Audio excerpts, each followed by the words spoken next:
So, just to nip this in the butt right out of the gate, this is not, I repeat, not going to be a video of me just relentlessly shitting on Xbox. So, if you're an Xbox fan already headed for that dislike button or a Sony fan hoping to use this video for your next wank session, I'm sorry, but this ain't it. Wank session. How do I come up with this? However, this is a video where I'm going to be very critical of Xbox. I have a number of mutuals, acquaintances, and close friends who are all big, big fans of Xbox. Even my buddies Shane and Matt from the Bearded Banter podcast I'm on, they're Xbox fans. Go check them out, by the way, links in the description. But I think even the most die-hard fans of Xbox as a brand will agree they're not exactly in the best spot at the moment. So, for those out of the loop, this whole talking point rose within the past week off the back of Microsoft dropping their biggest release of the year so far, and arguably Xbox's biggest exclusive release since Halo Infinite, Redfall. However, its status as a big release pretty much plummeted directly off a cliff the moment it got into gamers' hands. To make a long story short, game not good. The overwhelming majority of critics and especially average gamers were very disappointed with Redfall, heavily criticizing it for its poor graphics, uninteresting gun gameplay, broken enemy AI, half-baked mechanics, and just ultimately not being fun. Big content creators in particular were very harsh towards this game. Skill Up, Pyrocynical, Angry Joe, Mighty Keith, and many more dropped some ruthless words towards this game to the point where it's arguably the biggest AAA disappointment of 2023 up till now. And the larger point in all of this is that Redfall being a disappointment is really reflective of a jarring issue Xbox has had for many years now. I think it's not much of a stretch to say that in the console space, Xbox has pretty soundly been in a distant third place for 6, going on 7 years. Basically, ever since the Switch dropped, Xbox has been in a consistent third place behind both Nintendo and Sony with whatever they're putting out when it comes to public attention and positive reception. And for Sony in particular, that's pretty much been the case for a damn near a decade at this point, as ever since the 8th generation started all the way back in 2013. God, I felt my bones shrivel just saying that. Xbox was pretty much always second fiddle to PlayStation. The PS4 basically led the race from the gun. Now, many were hoping the start of a brand new generation with the Series X and S would change that, and to an extent, it has. The Series consoles are nowhere near as poison as the Xbox One was in terms of public view. And it has been selling decently well. If I'm not mistaken, I think it might even be the best-selling Xbox in Japan, which, granted, is not a very high bar, but something. However, we're now approaching 3 years since these new consoles came out, and let's face facts, folks. What big games have come out to really draw people into the Xbox brand? Now, in fairness, the ninth gen across the board right now could be summed up with lol no games. Listen, I have a PS5. I really like it, but goddamn does that thing need more exclusive titles. Even the PS5, as sparse as it is right now, at least has a few reasons to bring audiences in. Xbox has damn near nothing. This problem that Microsoft has, it really just feels like a holdover from what gamers were dealing with for 7 years with the Xbox One, a system that was constantly mocked for its lack of exclusives compared to the PS4.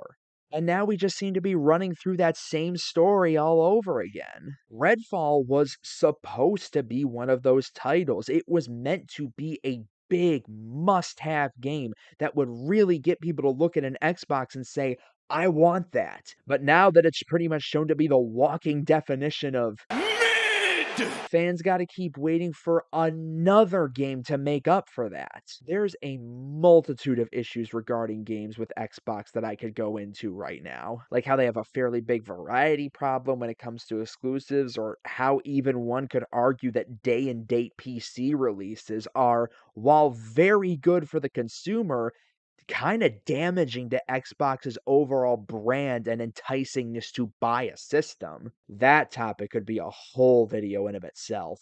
But it really just comes down to the fact that for the life of them, Microsoft cannot cultivate a strong base of exclusives to justify owning this big fucking refrigerator. It's gotten to the point that now in the wake of Redfall, well, falling in the red, that an exorbitant amount of pressure is now being placed on Starfield to deliver in its wake later this year. And you can tell this whole debacle is really starting to weigh on Phil Spencer. He recently went on to Kinda Funny Games' podcast and sounded damn near defeated to an almost depressing degree. To borrow a summary from Shinobi602 on Twitter, Phil Spencer, different vision won't out-console Sony and Nintendo. We lost the worst generation to lose, that being the Xbox One, where everybody built their digital library of games, and there's no world where Starfield is 11 out of 10 and people start selling their PS5s. Yeah.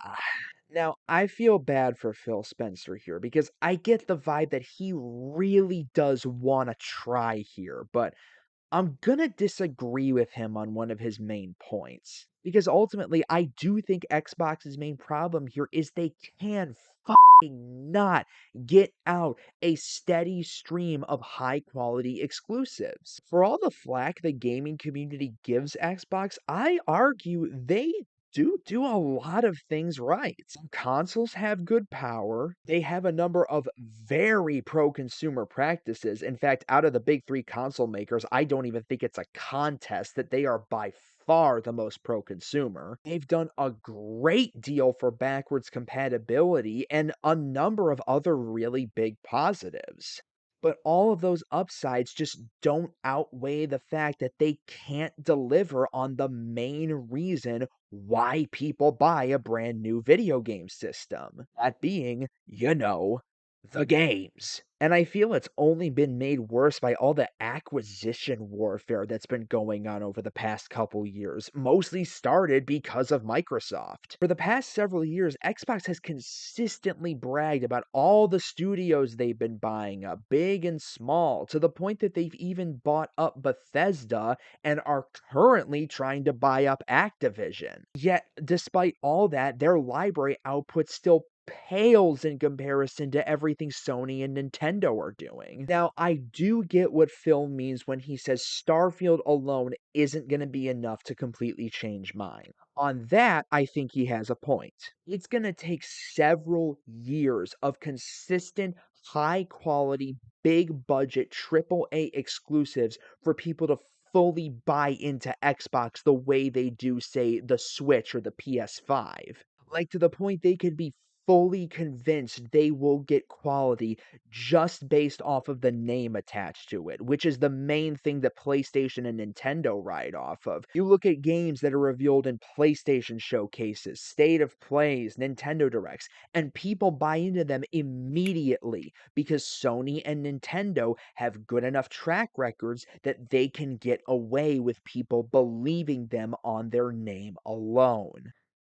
Personally, I think Xbox really needs that game for them, for their new systems. They need that one game that is just gonna blow people out of the water and light up the industry with tens across the board. Like one title that you can just look at and say, that alone is enough of a reason for me to buy a Series X. Like, you know how Breath of the Wild is for the Switch? Basically that. And again, I really want to restate that this isn't just a stupid Nintendo fan going, no, I genuinely want Xbox to do well. Best case scenario for all people who love gaming, no matter what platform you play on, is for all three console makers at the same time to just be putting out banger after banger. It's like, in what world is Nintendo, PlayStation, and Xbox all putting out nines and tens consistently year after year without fail? Not the best case scenario for us. Coming back to what Spencer said, I think he's only thinking of the current moment with his statements. He's thinking only of what will change Xbox's view in the public at this very instance, like what they can do right now. And quite frankly, I don't think there is anything you can do immediately to fix this. The true solution here is get all of your studios together, buckle down, brainstorm, give them time and money, and make sure everybody is full gear putting out the best work they possibly can. Because right now, Xbox needs that. Do that, and I think the brand's reputation starts to turn around. But it needs to be a strong through line. It can't have hiccups like Halo Infinite being a strong foundation but missing a lot of elements players love and want, or whatever the fuck Redfall is. As simple as it sounds, this is a game console. People will buy it if you deliver good games. I hope we can see them turn it around because, truthfully, I plan to get a Series X in the future. And I'd probably get one sooner if they get out a good assembly line of great titles. I want to see Fable 4 be good. I want to see Everwild be good. I want to see Avowed be good. I want all of these games to be good. All eyes are on Starfield now, so let's see what that can do. You're in third place now, Xbox, and you gotta accept that. A distant third. But you don't have to be. You have the talent to change that.